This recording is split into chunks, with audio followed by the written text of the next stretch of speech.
developing story out of Jets camp. See Adam Schefter's tweet. Justin Fields dealing with a dislocated toe. He was carted off the field during practice. Here's head coach Aaron Glenn with more on Fields. Justin went down with toe in the right side of his foot. I know it's a quick throw. I'm assuming someone stepped on his toe. It had to be because of the nature of the call that we had as far as the offensive play call. So no matter what the situation is, no matter what happens with any player that gets hurt, man, we got to keep moving. This league is not going to stop just because of injuries. Our Jets reporter Rich Cimini was at practice today, all in the middle of all of this. Rich, what more can you tell us about the Fields injury? Well, it's crisis averted. The Jets got wet. There were a couple of scary moments for sure when he was limping off and getting loaded into that cart, which took him to the locker room. But soon after practice, the Jets were getting word from early testing that it is a dislocated toe. They released a statement saying it's not a significant injury. They do not expect him to miss significant time. In fact, they're calling him day to day. So this really could have been a lot worse. I know social media, Jet fans were in a panic state when this first happened around 9:30 this morning. They've had a number of fluky quarterback injuries in recent years. Most recently, Aaron Rodgers 2 years ago. So I'm sure Achilles was probably flashing in the minds of some fans. But the one thing that told me that it wasn't major was he got into the passenger seat of the cart. He wasn't laying in the back like you so often see athletes when they're taken out of the stadium. He was in the passenger seat and he walked into the building under his own power. So that was the first sign that it was not a disaster. And the Jets later confirmed that it was not. He is day to day. All right, thanks so much to Rich. I mean, what a roller coaster today, like Rich was saying, for Jets fans. We've got Lindsey Theory here. We've got Damian Woody, Mina Kimes as well. D. Wood, I felt bad for Jets fans at one point today. I'm like, please help this to not be some terrible thing, and for Justin Fields. But if he ends up being okay, he may miss a little bit of time at camp. You heard Rich saying he's day to day. How much does that hamper this offensive install this summer? I don't think it really hampers it at all, because you talk about a guy in Justin Fields who was there, all throughout OTAs, mini camps. So he was taking a lot of reps this whole offseason. And Laura, when you think about this Jets offense, they're going to build this thing around his athletic ability and that offensive line and that backfield. They're going to run the ball a ton. So, listen, as far as the passing game is concerned, he might miss a few days here and there. But this thing is going to be all about the running game. Yeah, I agree. I think if he misses any time, my biggest concern is just that time is needed for their new offensive coordinator, Tanner Engstrand, to figure out how to meld his offense, he comes from Detroit, with what Fields does best, because he's not going to come in and hit copy-paste on the Lions offense, ask Fields to go under center, throw over the middle of the field at that high play action rate. That's not who Justin Fields is as a quarterback. So they need this time, I think, for there to be sort of a meeting of the minds. But I'm with Damian. This whole thing starts in the backfield. And I do think there's case for optimism there, by the way. This Jets offensive line I view as ascending. Young players, at tackle, of course. And then Fields himself just opens up things so much for that outside zone rushing attack because of his dual threat ability and threat to keep. But, of course, he can't do that if he's not healthy, so his health is paramount. Yeah, the health rate, that's the biggest question. Toe injuries, Lindsey, have a lot of range in terms of impacting players. What have you learned from your time covering the league that may inform what we would see here? I didn't think when I woke up this talking morning, about toes. But here we are. Joey Bosa, a couple of years ago, I actually immediately thought of him because he fractured the left big toe on his foot, and he actually played through it. He had like a hard shell that he put on, and obviously at his position, that's one where you're going to have to push off and use that foot and that big toe. A different injury than what Justin Fields is dealing with, but that does tell you, if you're comparing toes to toes, that it might not all be bad here for Justin Fields as he tries to recover quickly and get back into practice. I think anybody at home, not everybody at home is an elite athlete like Justin Fields, but we can all relate to what it feels like if you hurt your toe. So we'll keep an eye on Justin Fields' toe. Let's look around the league as all 32 teams are in training camp. Look at Malik Neighbors. This is an incredible catch made, of course, at Giants camp. So keeping an eye on Neighbors, and they did name Russ the starting quarterback there yesterday. We have seen a good bit, though, of Jackson Dart as well. And how about Falcons camp? Michael Penix Jr. to Kyle Pitts. That's a connection that the Falcons are hoping continues to have great benefits for this offense. Getting Kyle Pitts to reach that full potential could be great for this offense. And then there's Aaron Rodgers, his first practice out there with the Steelers. He's getting ready to go, showing what he can do. And this was just moments ago. And in fact, right after this, he spoke with the media. So here's more from Aaron Rodgers after he just finished practice. He feels like team is built to win a Super Bowl, to make a Super Bowl run. When you see the moves this organization has made, do you feel like this team is headed in that direction? I think most of the 32 teams would probably say something to that accord at this time of the year. But I think that there's really only 6 to 8 that really have a legitimate chance. Sometimes it's 10 to 12, and there's teams that surprise you. But I would say on paper we're probably one of those 10 to 12.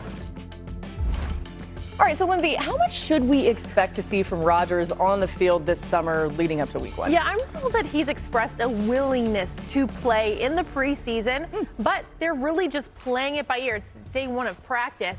As you heard before, Mike Tomlin has said that he is a workaholic, but they want to do whatever they can to get him ready, whatever he feels he needs to get ready. That's what they're going to do. So there's no firm plan in place right now when it comes to looking ahead to the preseason games and exactly where they see Aaron Rodgers fitting into that. Yeah, Damian, Rodgers' preferred style is much different, right, than the offenses that we've seen from Arthur Smith, their offensive coordinator, over the years. They know each other, though. How do you see these two meshing?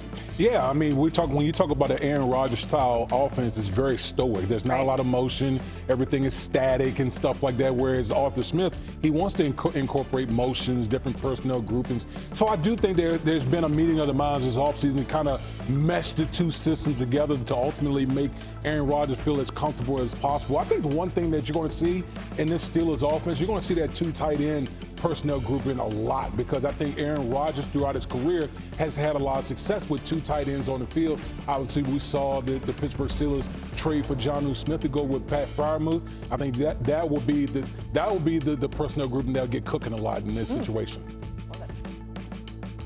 I think you might see 3, by the way, with Darnell Washington as a blocker / kind of de facto offensive lineman.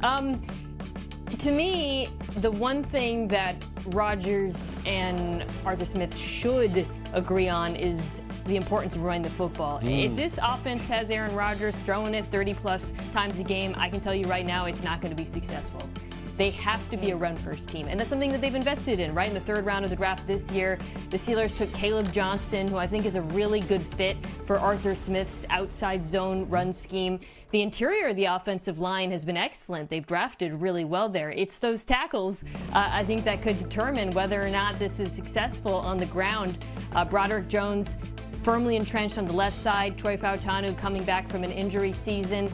That's where this thing sinks or swims, in my opinion. And I'm not just saying that because Damian's on the show today, but I really feel like they got to run the ball better, and it starts with the young offensive line. Yep. Yeah, listen, we like to play to the big men, but facts mean it either way.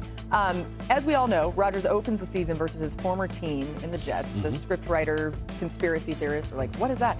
But I'm curious, how good is this Steelers team going to be? Are they one of the 8 teams that could win the Super Bowl in your mind? I always say, when people ask me are they a Super Bowl contenders, I'll tell people every time, if you make the playoff, you have a chance. Okay. Coach always told us, if you make the tournament, you have an opportunity. I think the real key for the Pittsburgh Steelers is, Mina already touched on it, how well can they run the football and protect Aaron Rodgers? Again, you're asking a 42, soon to be 42-year-old quarterback to take you places that you don't see many 40-year-old quarterbacks go outside of Tom Brady. So they got to be able to establish a line of scrimmage in Pittsburgh. Yeah, I think the challenging thing is I view them as the 3rd best team in their own division, right? I know Bengals have major issues on defense, but that should be a top 5 offense. So when you look at it from that point of view, you're competing with maybe the Broncos and the Chargers for a wild card spot. This is a team that obviously was in the postseason last year with up and down quarterback play, and that gives you some hope. But Aaron Rodgers isn't just a 40-plus old quarterback. He's a 40-plus old quarterback coming off of one of the worst seasons of his career. And that gives me a little bit of skepticism about the whole thing. Yeah, it's worth noting the numbers in the last few seasons. And let's get to some top stories here, as a couple major names still not at camp. We got Lindsay here for the latest. Get us started with Terry McLaurin out in Washington. Laura, you mentioned Terry McLaurin still not at camp as he seeks a new deal, but Adam Peters says they've had some good conversations. Dan Quinn, on the other hand, saying that this is not something he's going to get too worked up about. This is the business side of football. Of course, they would like to see Terry McLaurin back in camp sooner rather than later. And then how about Trey Hendrickson? Trey Hendrickson still in Jacksonville, hanging out on the beach trading for football, even though he's not at training camp. Obviously, he is holding out. He wants a new extension in Cincinnati. They got deals done for Jamar Chase and T. Higgins. No update, or I should say no progress on a contract for Trey Hendrickson, so time ticks on in Cincinnati. We're going to keep an eye on that for sure. Hendrickson led the league with 17.5 sacks last season. No other Bengal had more than 5. There's no doubt he is one of the best in the league. And Joe Burrow and the Bengals have started slow out of the gate. Burrow has won just 38% of his games in weeks 1 through 5, compared to winning almost 2/3 of his starts from week 6 on. His total QBR, touchdown to interception ratio, and yards per attempt are all significantly higher after he gets past week 5. The Bengals face the Browns and Jaguars in the first 2 weeks and then have to face Minnesota, Denver, and Detroit the following 3 weeks. It's significantly important to get those first couple wins. New on NFL Live, All-Pro wideout Jamar Chase has high expectations for the season, including a fast start. Win the division first. That's how we do it all every year. Win the first game. That's how we're going to make a mark.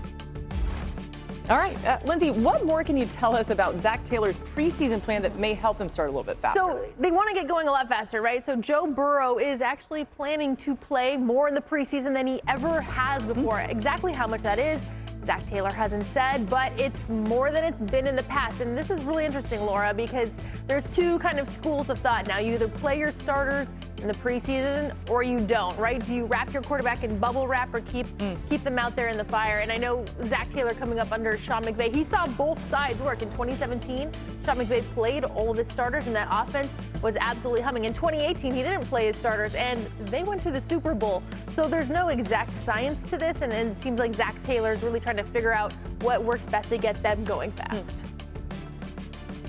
Yeah, Lindsay makes a really good point bringing up the Rams example, because there's really no one-size-fits-all answer to this. We always have this discussion in the preseason. Should you play your starters? Does it work?